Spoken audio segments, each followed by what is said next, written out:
আসসালামু আলাইকুম ওয়া রাহমাতুল্লাহ।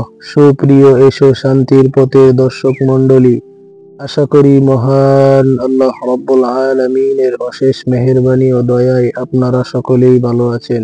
রোম সম্রাট হযরত উমর রাদিয়াল্লাহু তাআলা আনহুর দরবারে তার মাথা ব্যথার কথা জানিয়ে প্রতিকারের জন্য আবেদন করেছিলেন। হযরত উমর রাদিয়াল্লাহু তাআলা আনহু তাকে একটি টুপি দিয়েছিলেন। যতক্ষণ তিনি এই টুপি মাথায় রাখতেন ততক্ষণ তার মাথা ব্যথা হতো না, কিন্তু যখন টুপি খুলে ফেলতেন সাথে সাথে আবার মাথা ব্যথা শুরু হয়ে যেত। আর এই ঘটনায় সবাই আশ্চর্য হয়ে যায়। অবশেষে টুপি খুলে এর কারণ অনুসন্ধান করে দেখা গেল যে তাতে শুধু একটি শব্দ লিপিবদ্ধ রয়েছে। আসুন সেই লিপিবদ্ধ শব্দটি কি আজকে আমরা জানবো ইনশাআল্লাহ। ভিডিওটি না টেনে শেষ পর্যন্ত দেখার অনুরোধ করছি।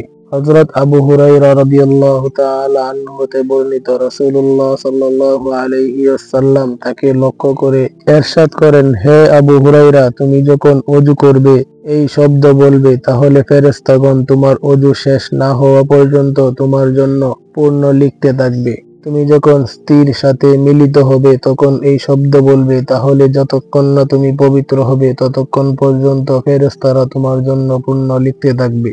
যদি মহান আল্লাহ রব্বুল আলামিন তোমার কোনো নেক সন্তান দান করেন, তবে সেই সন্তানের নিঃশ্বাস এবং তার যদি বংশ দ্বারা চালু থাকে, তবে যতকাল তা চালু থাকবে ততকাল পর্যন্ত তাদের সবার নিঃশ্বাসের সংখ্যা পরিমাণ পূর্ণ তোমার আমলনামায় লেখা হতে থাকবে। আবু হুরায়রা, তুমি যখন পশুর পিঠে চড়বে তখন এই শব্দ বলবে, তখন তার প্রতি কদমে কদমে তোমার জন্য পুণ্য লেখা হবে। আর যখন নৌকায় চড়বে ততক্ষণ এই শব্দ বলবে, তাহলে যতক্ষণ না তুমি তার থেকে নামবে ততক্ষণ পর্যন্ত তোমার জন্য পুণ্য লেখা হতে থাকবে। এই মহাবাক্যটি হচ্ছে বিসমিল্লাহ শরীফ। সুবহানাল্লাহ। আমরা অনেকেই জানি না এই ছোট্ট শব্দটির মধ্যে যত রহমত মাগফিরাত লুকিয়ে আছে। বিসমিল্লাহ।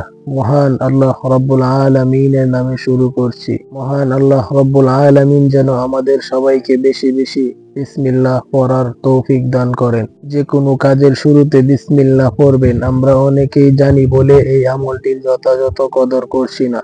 অথচ বিসমিল্লাহ আল্লাহর নামে এই ছোট দোয়ার মধ্যে কতটুকু ফজিলত রয়েছে।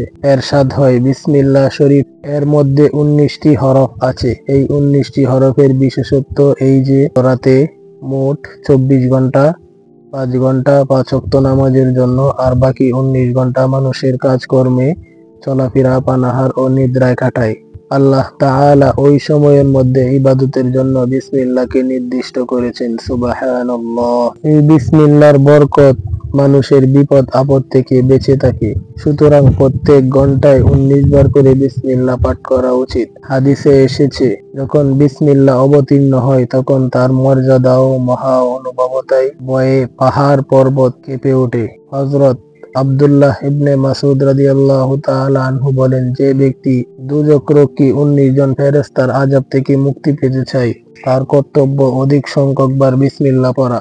কারণ বিসমিল্লাহতে 19টি বর্ণ, এক একটি বর্ণ পাঠের বরকতে এক একজন ফেরেশতার কঠোর আযাব হতে মুক্তি পাওয়া যাবে। সুবহানাল্লাহ।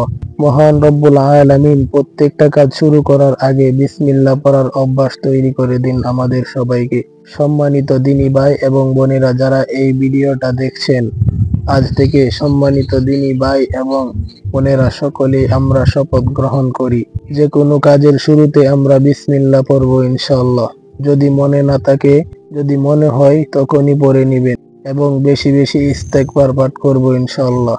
আল্লাহ রাব্বুল আলামিন আমাদের সবাইকে বেশি বেশি ইস্তেগফার ও বিসমিল্লাহ পড়ার তৌফিক দান করুন। সেই রোমান সম্রাট এর মুকুটেও সেই একটি বাক্য লেখা ছিল, তা হচ্ছে বিসমিল্লাহ। মহান আল্লাহ রাব্বুল আলামিনের নামে শুরু করছি। শুধু এই বাক্যটির উছিলায় রোমান সম্রাট তার মাথা ব্যথা তীব্র যন্ত্রণা থেকে মুক্তি পেয়েছিলেন। আল্লাহু আকবার। আজকে থেকে আমরা এই আমলটি বেশি বেশি করার চেষ্টা করব ইনশাআল্লাহ এবং আমাদের জীবন সুন্দর হয়ে যাবে। আল্লাহ তাআলা আমাদের সবাইকে বেশি বেশি বিসমিল্লাহ পড়ার মতো তৌফিক দান করুন। কমেন্টে আমিন লিখে যাবেন।